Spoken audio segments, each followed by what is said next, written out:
have a chat for 2 minutes with the moderator of how the session will run. Shahida, Hi, I all. got your video. Apologies, I'm just downloading it right waiting now. for the panelists to be available before we can start the session. Yes, sure.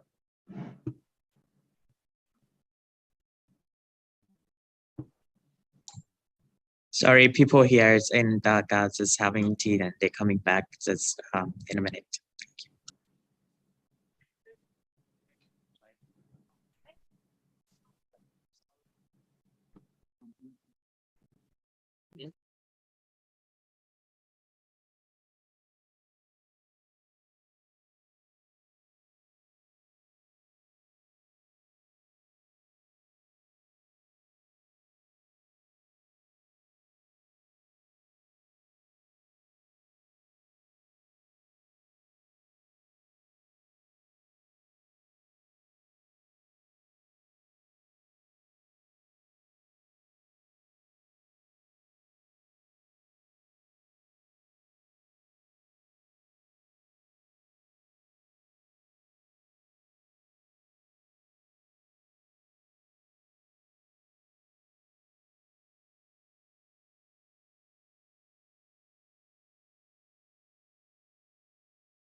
Me personally, yesterday, something Professor Deva said, like it cannot be also very anthropocentric.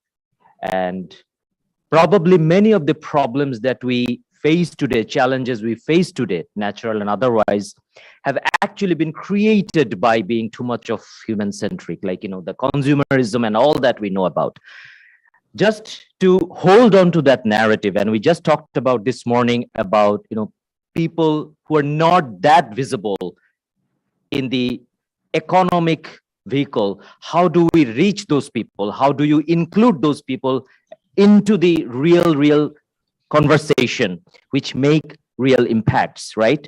And now we'll be heading into and delving into a conversation which is even larger than that. What about our Earth, the planet we all live on, the planet where we survive and thrive? What about that? How do we find a, you know, economy, and how do we find our livelihood in a way so that we are not probably messing around the place that we are living now and we will be living for the many years, right? So that resonated with me personally very much yesterday. So we will be hearing today from very distinguished colleagues here, and we will have Professor Surya Deva as our moderator. We have Amrita Ganguly, Technical Director, Infrastructure, Government and Healthcare, KPMG Advisory Services Private Limited. We have with us Mizan R. Khan, Deputy Director, International Center for Climate Change and Development.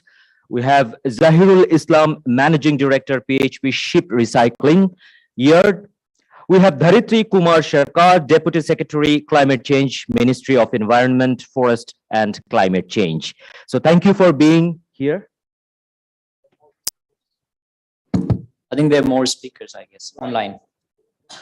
Okay, apologies for that. I do not have them on the list. I think Ms. Shahida Mohammed, Vice President, International Organizations of Employers. I think Shahida, is she online? Right. Yes, I am. I am available. Thank you. Yes, thank you very much. Thank you for joining. Yes, apologies for that. And thank you. And do we have Farah Kabir online? Farah Kabir, Country Director, ActionAid Bangladesh. I just want to make sure that who is online, because in person I have one speaker sitting next to me. Right. Farah Kabir should be in person, as the program showed. Yeah. But not in the room yet. Okay. Yeah. Maybe due to traffic. Okay. Thank you. Sure. So then I'll give it to you, sir. Thank you. Thank you very much. Hello, everyone, those in the room as well as joining us virtually. My name is Surya Dev, and I'm going to moderate this session on a very important issue, of course, dealing with climate change. Now, I think one point of departure or a focus of this particular session is that, of course, now there's a growing consensus that we need to take decisive climate-related actions on the part of governments, the private sector, civil society organizations, and all of us. But the key issue is that those actions may also create other potential unintended consequences, especially for people who are marginalized, who are part of the vulnerable communities. So how do we ensure that we move in the direction of climate justice and leaving no one behind? So this transition is to a just transition. It's not merely a transition to a zero carbon economy. Rather, it is a just transition. So I think that is going to be a key focus of the discussion in today's session. All the speakers have already been introduced, so I'm not going to introduce them, but it's my great pleasure to moderate the session. All the speakers have a very distinguished profile, so if anyone is interested, I will encourage you to look at their profile on the website of the forum. What I will do is I'm going to invite all the speakers to provide some brief reflections, and I'm going to pose them a question, and I would invite them to provide those reflections. And then hopefully there will be time for discussions, and I would take some questions from the floor, both those who are in the room here as well as online. So I think that is the format of this session. And with this background, I would like to start, Mijan, with you. And if you can share with us, because you have written and researched extensively about climate change issues for many, many years. So what is your assessment? Where are we in terms of dealing with this? And I would like to use the term climate emergency so that we underscore the importance of this particular issue. So what are the main concerns and challenges that you see, especially from the perspective of developing countries? That is something I would like you to reflect on. You have the floor, sir. Yeah, thank you very much, moderator. You might be knowing that I have been serving as a climate negotiator with the Bangladesh delegation for the last 20 years. So, you know, we are not having much progress in terms of action. If you look at the latest AR6 report, Working Group 2 report, and the actions on the ground, then we can witness a kind of growing disconnect between climate science and climate policy, both at the international and at the national level. And this disconnect is widening because if you look at the submitted NDCs, then there is not much kind of ambition. And the catch is now many countries are pledging to reach net zero by 2050. So it's kind of a procrastination. If any country intends to reach net zero by 2050, then what about by 2025? What about by 2030? Do they have any plans for that? I am not sure that they do have. This is just kind of a net zero emission is kind of a great manipulation. I'm a university professor, so I don't talk much diplomatic, though I'm a negotiator. So I feel I have some better freedom than the government officials. I feel that net zero 2050 target is a kind of manipulation. It's kind of a procrastination. And from the developing country side, there is a serious problem in that. Because if you look at 1992, the ratio of emissions was 70-30. Developed countries 70-30 by developing countries. Now the emission pendulum has changed. Now 65-35 ratio. And by 2050, developing countries will have further and further emissions because they are growing and they have to grow. Their basic, in many countries, basic rights, development rights and human rights are not satisfied. So by 2050, with this procrastination, developed countries will have, they don't need to do any kind of responsibility in that sense, if we look at their historical contributions and like that. So I'm not very optimistic about this kind of some achievement under the gentleman's agreement. Paris Agreement is a purely gentleman's deal. And gentleman's deal happens if each and every party is a gentleman. If each and every party remains committed to their pledges. But I'm not sure. Looking at the Kyoto Protocol experience, which was even binding, but the behavior of some states we have seen, just they walked out. And international sanctions don't work in international climate diplomacy because we are dealing with kind of soft laws. So sanctions don't work. So I'm not very optimistic as a negotiator. Thank you. Okay, so I think that is an eye-opening sharing by an academic and who has been involved, as I mentioned at the outset, for multiple years. And I think it is a good time to bring the government perspective, the government of Bangladesh at this particular point of time. And I will come back to you, Bijan, with some of the issues that you raised in terms of the disconnect and the manipulation that you're talking about.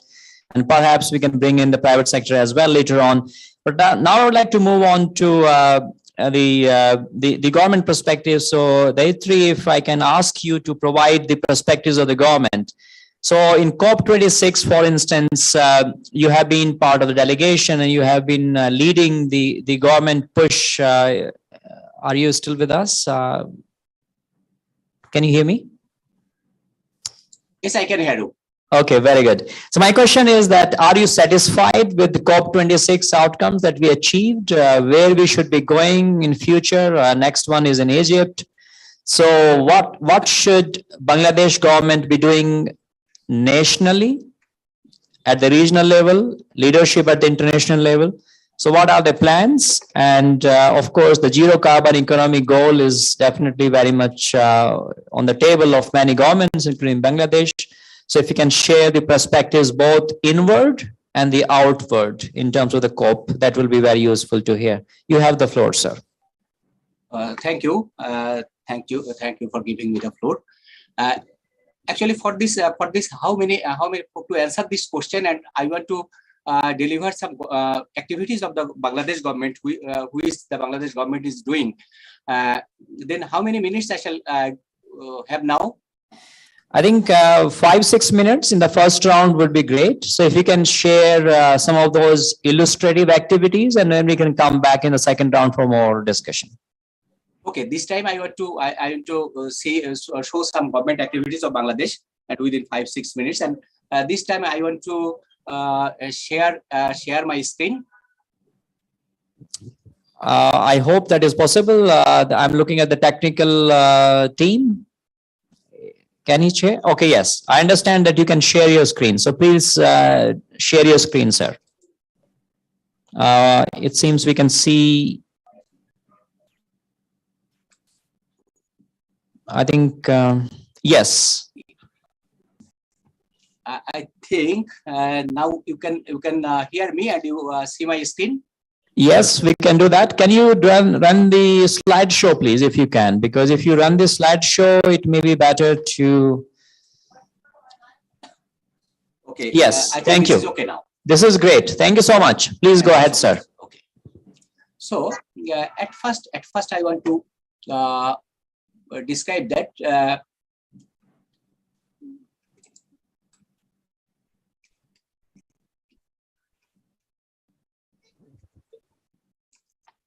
At first, we tell that Bangladesh is an innocent victim of climate change, because Bangladesh is emission of Bangladesh is very low in the global perspective, and for this climate change issue, sea level rise is a very good concern from Bangladesh, because the Bay of Bengal is beside us, and this is the context. If the sea level rises, then we will lose some areas of Bangladesh, which will go underwater, and our agriculture will be affected. And this may be the scenario of Bangladesh. Some parts of Bangladesh, northwestern part, is suffering from this drought, and every year we face the floods also. And the Ministry of Bangladesh has a ministry. The name of the ministry is Ministry of Environment, Forest and Climate Change. And in 2009, Bangladesh prepared a document, Bangladesh Climate Change Strategy and Action Plan, And this plan has 6 thematic areas and 44 programs, which we are executing for achieving the adaptation and mitigation also. And as part of our adaptation, you see this this kind of activities in Bangladesh: floating vegetable cultivation, salinity tolerant crops, and drought tolerant crops. And in the infrastructure scenario, we prepared the different types of cyclone shelters. We also use our schools during the calamities as the cyclone shelter. And this is the one photograph you saw about the riverbank protection. And the solar irrigation for the mitigation purpose, solar irrigation, agrovoltaic solar power plant, grid connected solar power plant. And now at this stage, I want to add that now we are preparing the national adaptation plan. And the preparation of this national adaptation plan is in the final stage, or nearly final stage. And within the June, by this June, we shall finish this document. And we have prepared the Bangladesh Delta Plan, and Bangladesh Delta Plan is a Delta Plan 2100. It's a long-term plan of the country. And we also prepared the cyclone shelters for the climate victims in the Cox's Bazar area in the southern part of Bangladesh. There is a very big projects for the climate displaced people. And Bangladesh submitted the nationally determined contribution NDC in 2015 on 26th September, and now we prepared our ambitious NDC, and we submitted our ambitious NDC in 26th August of 2021. And in this NDC, we have promised that unconditionally, without any condition, we shall reduce our carbon emission by 6.73%, which is nearly 27.56 million metric tons. And we will reduce our in the conditional contribution. There is another 15.12% reduction of this carbon. And now we are going on with our NDC for this implementation. And in Bangladesh, we have given the 6 million solar home systems in different areas, even in the root level of the country. And we have given distributed over 4.5 million improved cook stoves. And in the road communication sector, there are mass rapid and bus rapid transit are coming. And we have different policies and strategies in Bangladesh regarding the renewable energy, solar energy, and acquiring the energy efficiencies. And there is Global Center of Adaptation based on Netherlands, and in Bangladesh, they have established the South Asian Regional Center in Dhaka. And the South Asia region's 8 countries adaptation plan will be conducted by the GCF from this Dhaka, Bangladesh. And this time Bangladesh is the chair of, our Honorable Prime Minister is the chair of the Climate Vulnerable Forum, which is the in here in this Climate Vulnerable Forum there are 55 countries, and now in the World Forum, Bangladesh is talking not only on behalf of Bangladesh. Our Prime Minister is talking on behalf of the 55 countries of the Climate Vulnerable Forum. And we have prepared. Now it is also preparation phase, not even so far not finalized. Within few weeks or months, it will be finalized. We are preparing the Mujib Climate Prosperity Plan. Thank you so much. Just this is a brief about the activities of Bangladesh government and which we have done and which we are trying to do. And this time, based on your first question, I want to add that about the findings of COP. I attended the. Sir, can you please stop sharing the screen now? Yes, thank you. Thank you very much. Now you may continue. Thank you. Regarding the COP, I also, on behalf of the ministry, with the ministry nominated a team who attended there, and I was fortunate to attend there. And about the prospect of COP26. I personally, and on behalf of the ministry, we are very much hopeful, and we thought that there was a very good achievement in the COP26. Though there are many things to achieve more, and in the next time we shall achieve that, because everything will not be achieved at a time. It will take time. The problem regarding the climate change will come, and after that we shall search for the solutions. But in this COP, actually there was a Glasgow Pact. There was a Glasgow Climate Pact, which makes us very much hopeful. In this COP, we have seen about something reducing the coal and fossil fuels, and we have got a very good pact and decision about the forest conservation. So I think in COP26 we have got a lot, and at the same time, I also want to add that there are many things to achieve now, and we are very much hopeful about the COP27 in the Sharm el-Sheikh mission. Thank you. Thank you very much. Thank you very much for sharing the plans of the government of Bangladesh, what it has been doing, what it plans to do. In particular, I was intrigued by the NAP, National Adaptation Plan. We talk about in the business and human rights, another NAP, National Action Plan on Business and Human Rights. So perhaps we need to discuss the correlation between these two NAPs, climate change and business and human rights. And of course, one thing that I'll be curious to know if time allows later on is climate finance, because many of these activities and the programs would require significant amount of resources. And I think building on your very interesting term that you used, that Bangladesh is an innocent victim. So probably that is a contestable term, that whether it is completely innocent or it is partially innocent, but we can discuss that later. Now let me move on to the next speaker, and despite the heavy traffic, we are fortunate that Farah is with us now. Thank you very much for joining. And my question to you is that we are focusing in particular in this session on the issue of climate justice.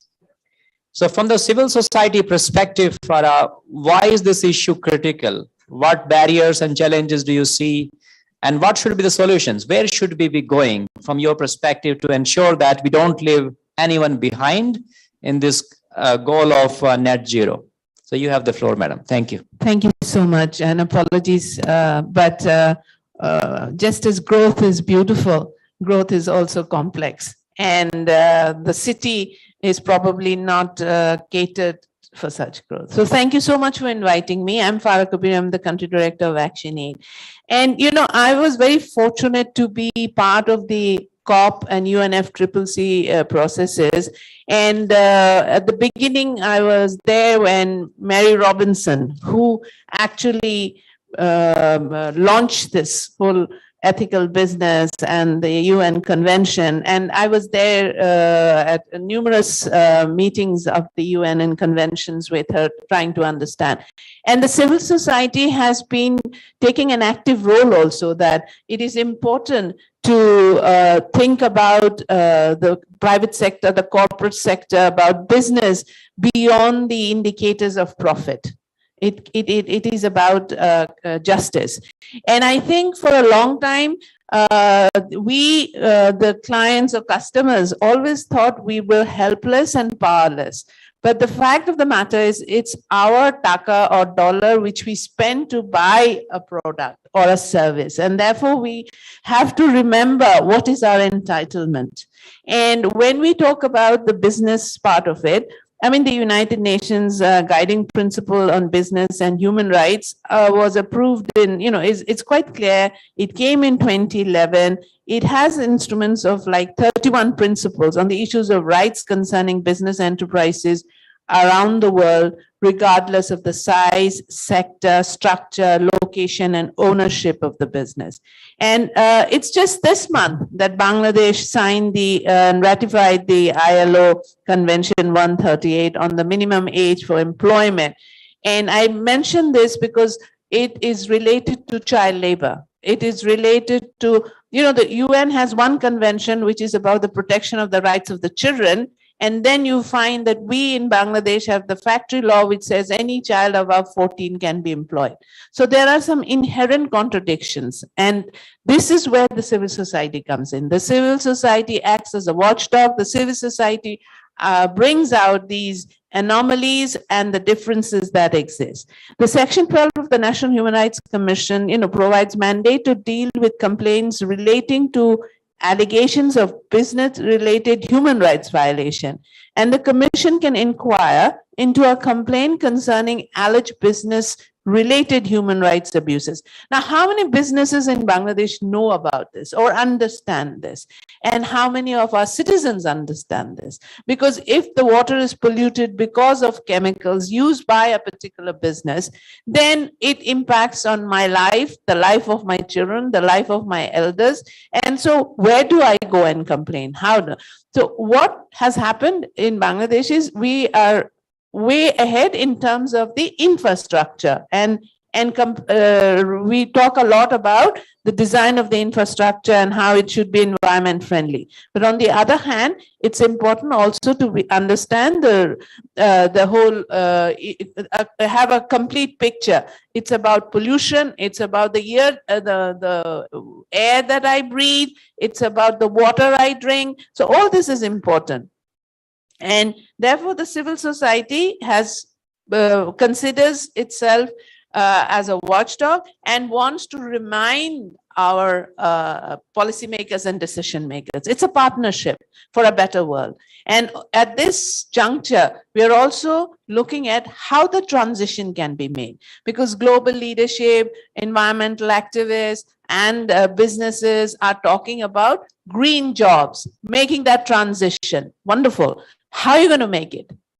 When is it going to happen? Who's going to bring the technology to make this happen? Where is that fund going to come? So we in civil society as advocates try to remind different organizations. And we have had success also, because now when we talk about business, we talk about risk-informed business. This is coming from the disaster discourse. That has been one of the achievements of civil society and rights advocates. That, your business is not going to be successful or safe unless you look at the environment and the climate impacts on it, and also, therefore, the human rights part of it. Then we are talking now a lot about youth and women, and that transition must engage them. It is important to bring them into this planning.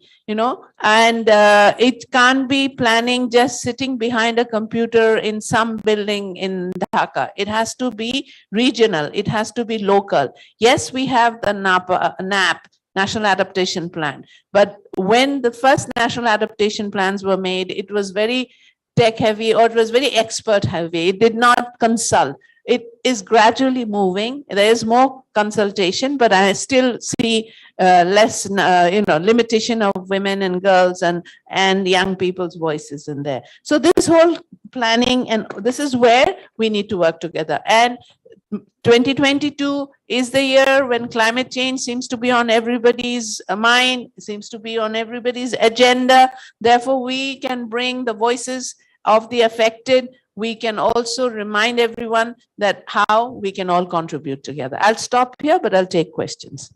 Thank you very much. You said multiple key messages, but I would like to pick on the issue of consultation. And I think the importance of involving children and youth in this process of consultation, because we talk about future generations, right? Because they are likely to be impacted more by the climate change. So the decisions we take or do not take will also impact even unborn future generation elements. So I think hopefully we'll come back to that, but thank you for stressing this particular point. Now I would like to move on to two speakers who represent the private sector in this particular session. Because if we have to make progress in the field of climate change and achieve the net zero goal, the role of businesses is absolutely vital. So in this particular context, Jairul, if I can start with you, and I understand you would like to use the podium so you can start moving to save time towards that. So my question basically is that because you are a key leadership position in PHP family, a key company dealing the ship breaking industry in Bangladesh. So if you can share your inside story that how you are taking steps to ensure that whatever business activities your company is doing, it is in line with the climate change agenda where the world is going in terms of net zero. So if you can share those perspectives, that will be very much useful. You have the floor, sir. Yes, can you put the presentation on, please?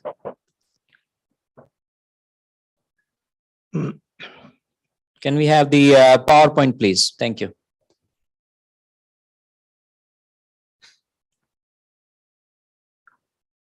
In the meantime, I can start. My name is Muhammad Zahirul Islam. I'm the managing director of PHP Shipbreaking and Recycling Industries Limited. You know, these days, all the industry is moving towards sustainable development. So the key factor of sustainable development is that we understand what world we are leaving behind for the future generation. So to ensure that we leave a safer world for the next generation, we need to ensure that we work from now on. Every industry has to thrive to ensure that they can make sure that they don't harm the environment, and also they are taking care of the workforce. So if I may have the presentation. So I think the team is working. So it seems if you can share the slide show, please. Yeah, so I think so we should be getting there.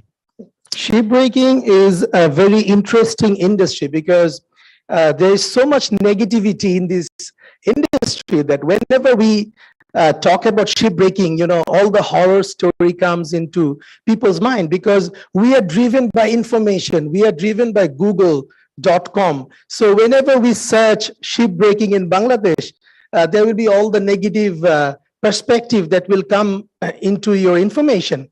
So if I may go to the next slide. So whenever we talk about shipbreaking, you know, a picture like this may come up in the Google that, oh, it's unorganized, you know, it's polluting the environment.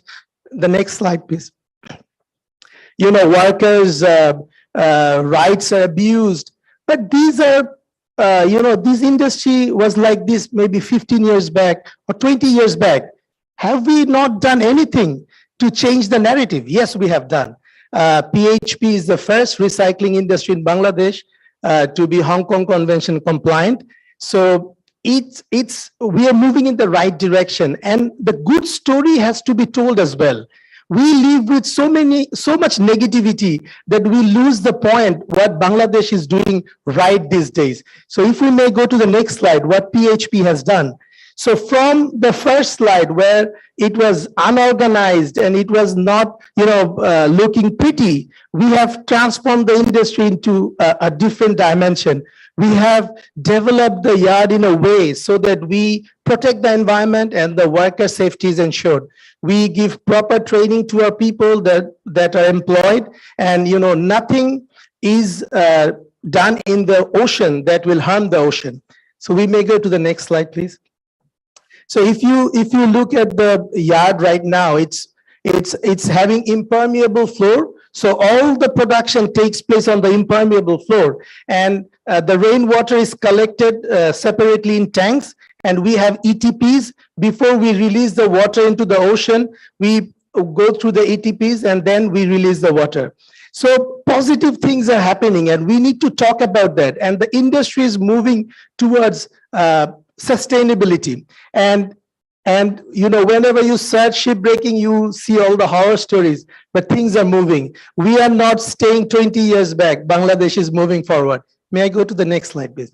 And if you look at, I just took this picture maybe last week while I was at the yard working, and you see we have added greeneries as well. And I have about 200 mango trees that I have planted there, and they give fruit throughout the year. So they will give 4 times a year the fruit.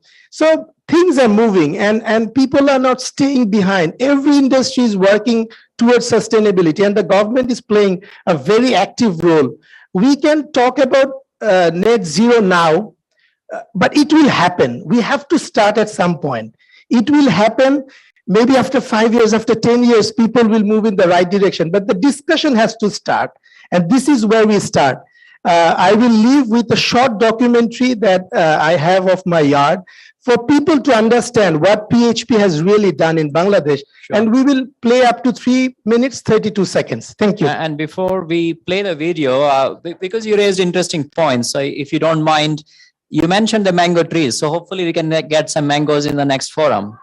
Actually, if a team goes now, there are about 30 to 40 mangoes in my tree right now that are ready to be eaten. Okay. So I will invite everyone to come to Chittagong But- and enjoy this food as well. Yes, but I think that would have carbon footprint if all of us go to Chittagong to have mangoes. So I think if you could bring next time, that would be very much appreciated. I will do that. That Thank you. was a lighter question. Thank But I'm more interested in, you mentioned about the net zero goal, and that may happen in 5 years and 10 years. So I'm curious if the companies already started thinking about those targets. So are you having internal discussion where you want to go in next 5 years, next 10 years? Actually, So the- I'm curious to hear that, and then we'll play the video. Actually, Thank you. the main problem that we face is that someone coming and showing what way we need to go. Because if you look at every industry, we're happy with what we have.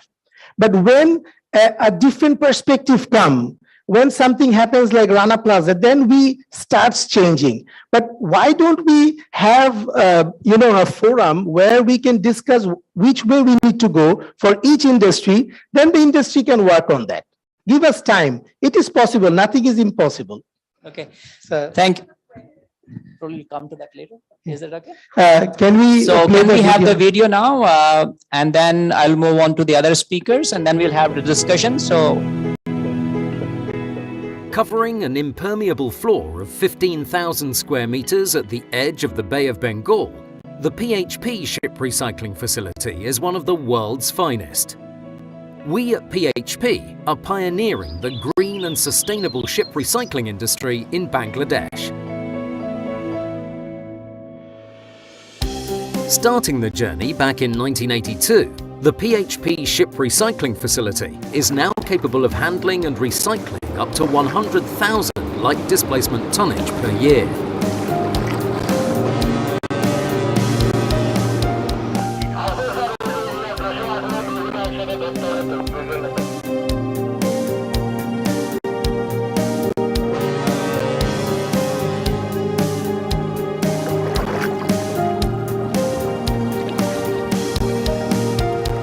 The water-repellent concrete floor for cutting and recycling activities. Tower crane for cut block handling. Crane-mounted floating platform for handling blocks in intertidal zone. And other cranes to perform the labour-intensive work are the first of their kind in the Bangladesh ship recycling industry. PHP Ship Recycling has adequate containment, spill cleanup and treatment equipment to maintain superior environmental practices, as well as preventing any leakage or spillage on ground and in the intertidal zone. There is a separate cleaning station with high-pressure water jet to clean oily pieces, and a dedicated storage tank for oily water with treatment facility, which is also capable of recycling the bilge water. We strictly maintain the use of personal protective gear and assure environmental safety during asbestos handling on ship and at the shore. Adequate and separate storage areas for hazardous waste, LPG, oxygen and other gases are in line. After being trained at the Bangladesh Shipbreakers and Recyclers Association, we arrange further regular training. Use of personal protective equipment is compulsory for every worker.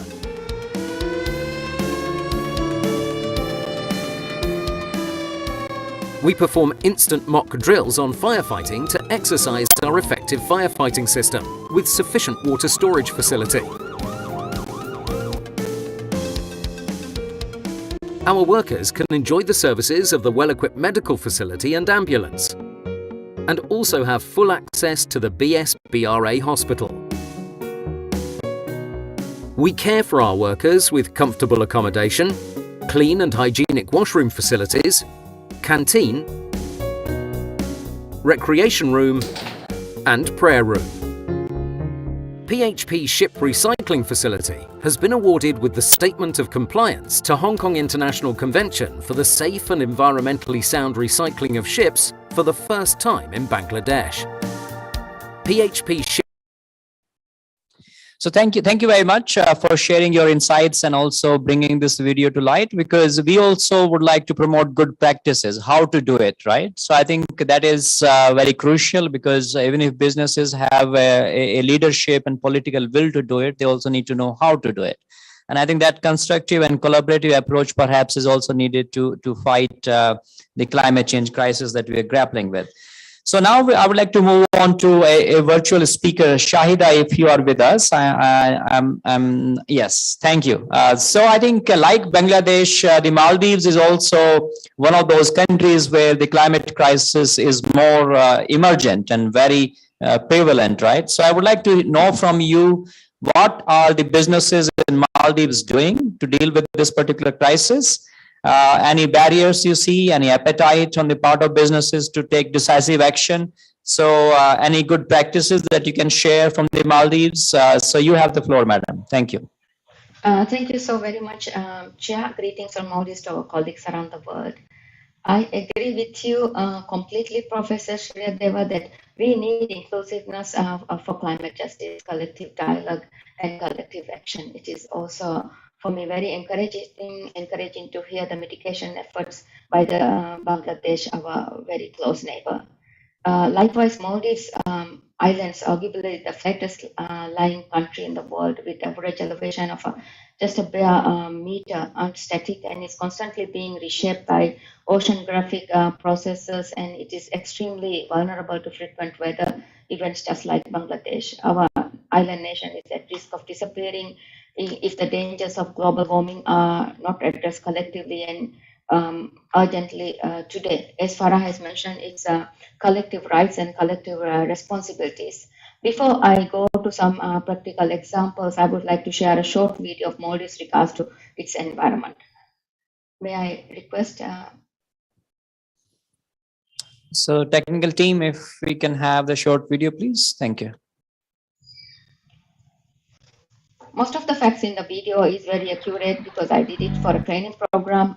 Regards to the population, now we have reached 500,000. Other than that, most of the facts are very, very accurate. Thank you. You can go ahead.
khamis nagashe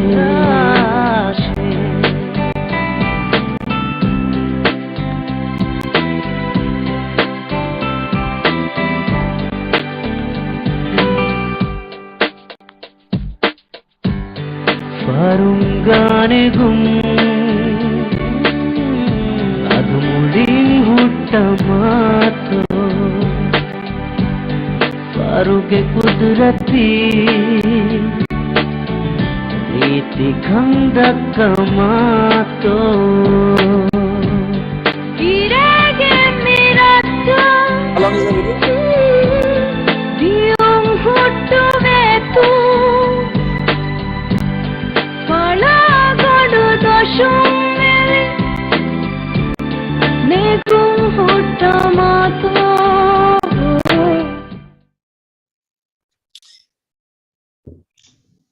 Thank you. So, Shaida, we have seen the beauty of Maldives. Now, if you can bring in the climate change back to the Thank you so discussion, much, and yes. if you can do it quickly, that will be Yes, appreciated yes, because yes, the I will be very quick. video took a lot of your 2 minutes. time allocated Yes. to you. Thank you. Yes, you could agree, Maldives is sensitive to environment and from environmental studies to everyday life to business practices.